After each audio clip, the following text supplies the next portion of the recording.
আমরা জানি তার অন্তিম সময়, কিন্তু তারপরেও আমরা যাচ্ছি যে সে 2 মাস আগেই পদত্যাগ করুক। আমি এটা ক্লিয়ারলি বলে দিতে চাই, আপনি আমার সাথে মাইন্ড গেম খেললে আমরা আপনার সাথে মাইন্ড গেম খেলবো। শেখ হাসিনা সরকারের পদত্যাগের পর সব খাতেই আসছে বড়সড় পরিবর্তন। তেমনি দেশের ফুটবলকে বাঁচাতে এবার বাংলাদেশ ফুটবল ফেডারেশনেও পরিবর্তন চাইছেন সমর্থকরা। পদত্যাগ চাইছেন 16 বছর ধরে সভাপতির পদ ধরে রাখা কাজী সালাউদ্দিনের। 5 আগস্ট সোমবার পদত্যাগের জন্য বাফুফের সভাপতি কাজী সালাউদ্দিন, সিনিয়র সহসভাপতি সালাম মুর্শেদি ও নারী কমিটির চেয়ারম্যান মাহফুজা আক্তার কিরণকে 24 ঘন্টার আলটিমেটাম দিয়ে চিঠি পাঠায় বাংলাদেশি ফুটবল আল্ট্রাস নামের একটি সংগঠন। কিন্তু 24 ঘন্টা পরও বাফুফে থেকে কোনো জবাব না পাওয়ায় 6 আগস্ট মঙ্গলবার বাফুফের সামনে প্রতিবাদ করে সংগঠনটির একটি অংশ। ফলস্বরূপ 8 আগস্ট বৃহস্পতিবার রাতে বাফুফের সিনিয়র সহসভাপতির পদ থেকে সরে দাঁড়ান সালাম মুর্শেদি। কিন্তু তাতে ক্ষান্ত নন ফুটবল ভক্তরা।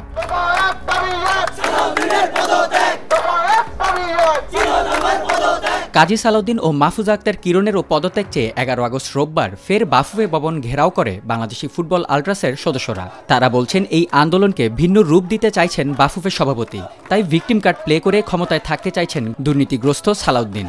ঢাকাতে যে খেলা হয় কি পরিমাণ দুর্নীতি, মানে ক্লাবের টাকা ঠিকমতো প্রে করা হয় না, ক্লাবের চুক্তিবদ্ধ প্লেয়ারদেরকে চুক্তিমতো টাকা দেওয়া হয় না, তারপরে নারী ফুটবলাররা সাফ জয়ের পরে তাদেরকে বাসে করে ময়মনসিংহ পাঠানো হয়েছে। তো আসলে এখানে এত বেশি দুর্নীতি তা আমরা আসলে ভাষায় প্রকাশ করতে পারবো না। আমাদের আন্দোলন চলতেছে 2019 সাল থেকে।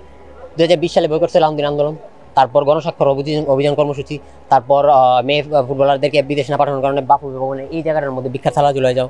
উনি আমাদেরকে প্রথমে অ্যাগ্রেসিভ হইতে নিজের থেকে আক্রমণ করে আমরা অ্যাগ্রেসিভ একটা ভাইবে আসি ইয়ে করছে।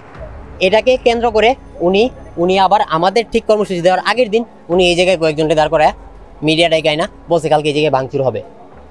তো পরের দিন আমরা আসবো এই জায়গায় ভাঙচুরের দায়ভার আমাদের। তো এই জায়গায় ভিকটিম প্লে করার চেষ্টা করতেছে কে?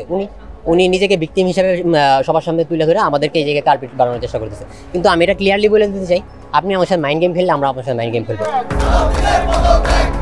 তবে সালাউদ্দিন পদত্যাগ না করা পর্যন্ত এই আন্দোলন চলমান রাখবেন সমর্থকরা।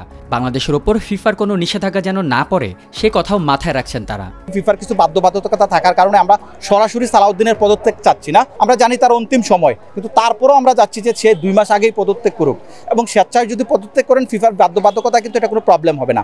আর তিনি যদি বলেন যে রাজনৈতিক কোনো কারণে ইস্যু হয়ে ওনাকে পদত্যাগ করাতে হচ্ছে, তাহলে কিন্তু বাংলাদেশের ফুটবলের সমস্যা হবে। আমরা শান্তিপূর্ণ কর্মসূচি চলমান থাকবে যতক্ষণ পর্যন্ত দাবি আদায় না হবে।